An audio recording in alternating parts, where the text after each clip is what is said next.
Programme تفسیر of ماہ رمضان daily دعاز with sister تفسیر رضوی میں آپ تمام کا استقبال ہے۔ آج 5ویں ماہ رمضان ہے، آئیے بڑھتے ہیں آج کی دعا کی طرف۔ بسم اللہ الرحمن الرحیم،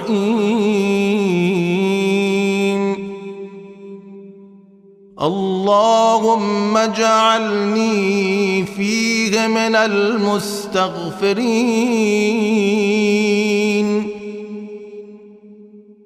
واجعلنی فیہ من عبادک الصالحین القانتین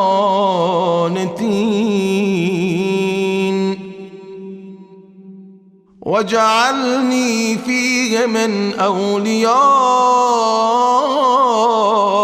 المقربین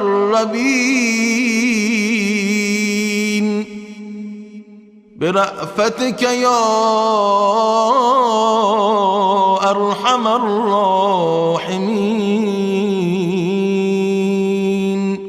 اے اللہ، مجھے اس مہینے میں اپنے گناہوں کی معافی مانگنے والوں میں قرار دے، مجھے اپنے نیک اور اطاعت گزار بندوں میں قرار دے، مجھے اپنی بارگاہ کے مقرب دوستوں میں سے قرار دے، اپنی مہربانی کے صدقے میں، اے سب سے زیادہ رحم کرنے والے۔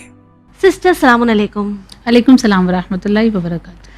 سسٹر سب سے پہلے ہم یہ جاننا چاہیں گے کہ اس خوبصورت دعا کے معنی کیا ہیں؟ اعوذ باللہ من الشیطان الرجیم، بسم اللہ الرحمن الرحیم، وبہ نستعین وہو خیر ناصر ومعین۔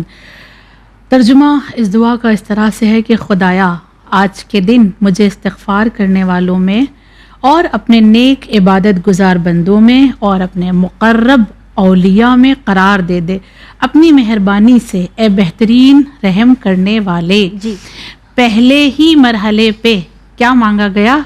استغفار کرنے والا بنا دے۔ جی سسٹر، تو پھر لوگ یہ بھی کہہ سکتے ہیں نا کہ ہم تو نماز شب پڑھتے ہیں، 312 لفظ کہتے ہیں، اللہ سے اتنا تو استغفار کرتے ہیں، اتنی تو معافی مانگتے ہیں، تو اگر اس کی تفسیر میں ہم جائیں تو ہم کیا کہنا چاہ رہے ہیں؟ کس طرح کی معافی مانگنے کی بات کر رہے ہیں؟ استغفار کی شرائط ہے، مثلا ہم نے حرام کھایا ہے اور اب یہ جسم جو ہے نا، اس میں جو گوشت ہے وہ حرام غذا کے ہے، جو چربی ہے وہ حرام غذا کی ہے، تو صرف تسبیح استغفر اللہ ربی واتوب الیہ پڑھنے سے وہ معاف نہیں ہوگا، بلکہ اتنے روزے رکھو کہ وہ گوشت گل جائے، وہ چربی ختم ہو جائے، تب اس کو استغفار کہا جائے گا۔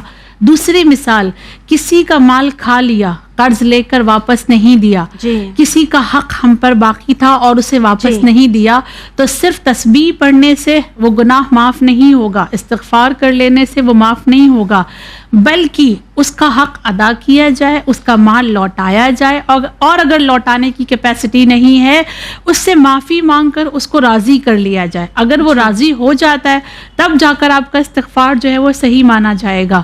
تیسری مثال، پوری رات ہم نے گناہ میں گزاری تھی تو پھر کئی راتیں عبادت میں جاگ کر تو گزاریں، تب تو استغفار ہوگا۔ ہم اور آپ بڑے بڑے گناہ کرنے کے بعد 70 مرتبہ استغفر اللہ ربی واتوب الیہ پڑھ کر سمجھتے ہیں کہ ہم معاف ہو گئے۔ ہاں، میں یہاں پر رک کر یہ بھی کہنا چاہوں گی کہ علماء یہ کہتے ہیں کہ لفظوں کی ادائیگی بھی دل پر اثر کرتی ہے۔ جی، اور آج سائنس نے یہ پروف کیا ہے کہ آپ اپنی زبان سے جو کچھ بھی کہتے ہیں اس کا اثر دل پر ہوتا ہے۔ تو آپ استغفار پڑھیں، اسی لیے یہ کہا گیا ہے کہ ہر دن نماز عصر کے بعد 70 مرتبہ استغفار کی تسبیح آپ پڑھیں تاکہ اس کا اثر دل پر ہو، اور وہ آپ کا جو نفس لوامہ ہے وہ آپ کو ملامت کر کے جن کے بھی حقوق آپ کے اوپر باقی ہے اس کو ادا کرنے کے لیے آپ کو آگے بڑھائے، ہے نا۔ یہ استغفار ہوتا ہے۔ استغفار کرنا یعنی کسی کا حق اگر ہم پر ہے ہم اسے ادا کریں۔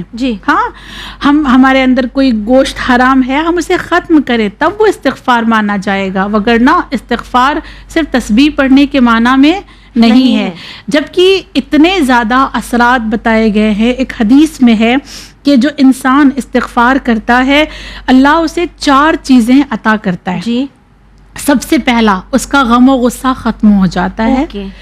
دوسرا، اس کو امنیت کا احساس ہوتا ہے۔ امنیت یعنی کہ وہ جو ڈر رہا تھا نا کہ عذاب ہوگا، اللہ سزائیں دے گا، جہنم میں جل جائیں گے، قبر میں بہت مشکل مرحلہ ہوگا، اسے تھوڑا سا نا سکون ملنے لگتا ہے، نہیں اب تو ہم نے استغفار کر لیا ہے نا، اللہ ہمیں معاف کر دے گا، ٹھیک ہے، امنیت کا اسے احساس ہوتا ہے۔ تیسرا جو اسے اجر دیا جاتا ہے وہ یہ کہ اس کی روزی میں اللہ برکت کرتا ہے، اور چوتھا اس کی زندگی کی دشواریوں کو اللہ کم کرتا ہے۔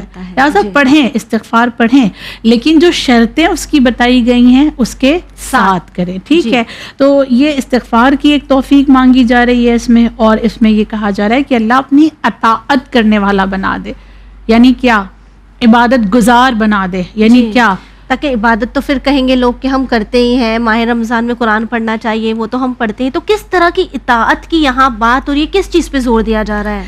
اللہ کی جو عبادت اس میں مانگی جا رہی ہے، اور یہ کہہ کے مانگا جا رہا ہے کہ رحم کرنا، یعنی جب لفظ آئے نا کہ اللہ عبادت کرنے کی توفیق دے دے اور مجھ پر رحم بھی کرنا، تو اس کا مطلب یہ ہوتا ہے کہ اگر تیری عبادت میں کوتاہی ہو جائے تو معاف کر دینا، رحم کر دینا تو ہم پر، اس لیے کہ ہم بندے ہیں، ہم انسان ہیں، اور بے شک، اور عبادت کا یہ معنی ہوتا ہے کہ ہر وہ کام جو بندہ اللہ کے لیے کرے، صرف مصلی پہ بیٹھے رہنا ہی عبادت نہیں ہے۔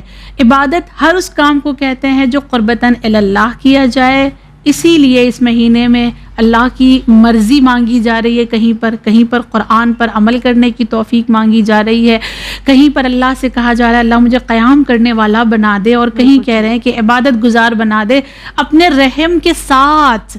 کیسا رحمان و رحیم ہے اللہ، 99 حصے اللہ کے پاس ہیں رحم کے، ایک حصہ صرف ماں کو دیا ہے۔ انسان آج تک ماں کے رحم و کرم کو نہیں سمجھ سکا، جو صرف ایک حصہ ہے، تو 99 حصہ بلکہ پورا 100 حصہ جو اللہ کے پاس ہے اسے ہم کیسے سمجھیں گے؟ اسی لیے ہم رحم مانگ رہے ہیں کہ اے رحم کرنے والے ہم پر رحم فرما۔ بالکل ٹھیک۔ بس ویورز، آپ سے آخر میں یہی کہنا چاہیں گے کہ اس ماہ مبارک میں جب بھی دعاؤں کے لیے ہاتھ اٹھائیں تو سب سے پہلے ہم معافی مانگیں، استغفار کریں، اور پھر پروردگار عالم سے کہیں کہ وہ ہم پر رحم کرے، تاکہ ہماری زندگی اور ہماری آخرت بہتر ہو سکے۔ انشاءاللہ آپ سے کل ملاقات ہوگی۔ شکریہ۔